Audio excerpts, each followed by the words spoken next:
Hello and good evening, and welcome to number three in our series of sketching wildlife. And thank you very much indeed for all of your feedback to our first projects, to our generic owl and our solitary rabbits. Wonderful to hear from you. And thank you also for the fantastic art that you've been sending in, the beautiful pictures. In particular, I'd like to say thank you to Julie. Thank you very much for your tactical mole. And to Tracy, thank you very much for your crouching and alert jackdaw. Beautiful work, wonderful. Now, this evening we're going to follow up a challenge set us, a request for help, in fact, from Hannah in Sandown. Thank you very much, Hannah. And Hannah's asked if we can help her to illustrate the hedgehog. Now, the hedgehog has been one of the greatest challenges to wildlife art for perhaps 1,000 years. It was simply regarded as too difficult to deal with. So Michelangelo called it impossible. Vermeer actually refused to acknowledge their existence, leading to the well-known Dutch denialist school. But I think now, with modern techniques and biro, I think we can get past that. We can cope with that, and I hope together we can rise to the challenge and help Hannah to produce the perfect hedgehog. And it's great that this request has come from Sandown. Sandown has great historical and current links to this animal. One of our great ancient capitals, of course, it has a heraldic connection. The hog rampant on the blue saltire is on the coat of arms of the town. But even now, there's a strong population of hedgehogs here. A demure species, we welcome them. In fact, we celebrate them in our gardens, but we don't really see much of them for the rest of the time, except, as we all know, in the October rut, when the males become deranged, barge aggressively into pubs and scream incomprehensibly at traffic. So it's great that we're going to tackle a Sandown project for a Sandown animal. Now, there are 17 species of hedgehog across 4 continents. But we're going to deal with the European hedgehog, with our most familiar species. So let's draw. Okay, so we're going to begin with the eyes. Always start with the eyes. Now we're going to start with the dominant left eye.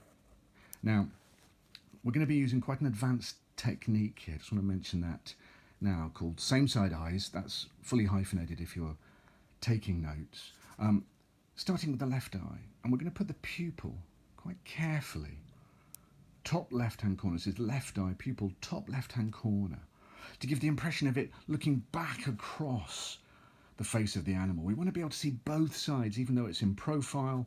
To achieve that, we're going to put the optional right eye with its pupil pointing up and to the right. And can you see already this dramatic tension appearing here? Can you see that they appear to be trying to pull apart? So we've got to capture them quickly, put them inside the face. Well done, well done. Fully whiskered nose. Of course, these whiskers very important for finding prey, but also remarkably receptive to electromagnetic radiation, which is why there are times when perhaps you're wondering why your neighbour is listening to Radio 4 at the bottom of the garden in the early evening. In fact, it's much, much more likely that it's a hedgehog miserably vibrating to the moral maze. Now, we're going to resist the temptation to put a little smile, that anthropomorphic temptation that, of course, has been very common in literature. The cultural connection with hedgehog is very strong.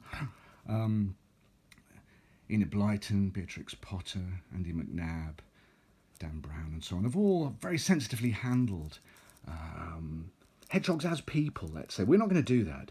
We're going to turn that little smile into a question, the natural curiosity of this creature. What does this slug taste like? Why is that car alarm going off?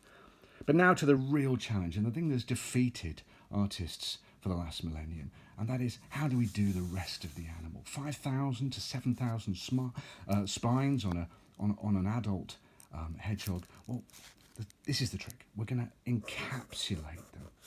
Okay, now this is the trick. We're going to box them in to start with. Now, you can draw in all 5,000 if you have the time, and you do. But we're going to just let the biro do the work. Yeah, just relax, let the biro take the strain. We're going to maybe drift off Maybe think a little of other times, perhaps better times, perhaps times when we can drive 3, 4, 5, maybe 9 miles to an indifferent country park, unhindered,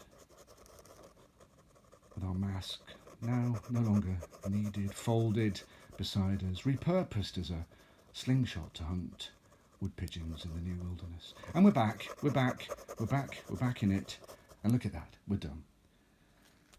Front paws, back paws, and there we are. But it's alone in a sea of white. We have no context. Now, how are we going to deal with that? What we're going to do is we're going to put in the necessary foreground, bit of background, and suddenly we begin to see the scene unfold. Can you imagine the oncoming headlights of a truck driven by a weary courier, already having exceeded his tachograph limits? And there we are, a Heisenberg uncertainty. What's going to happen? We don't know. This fundamental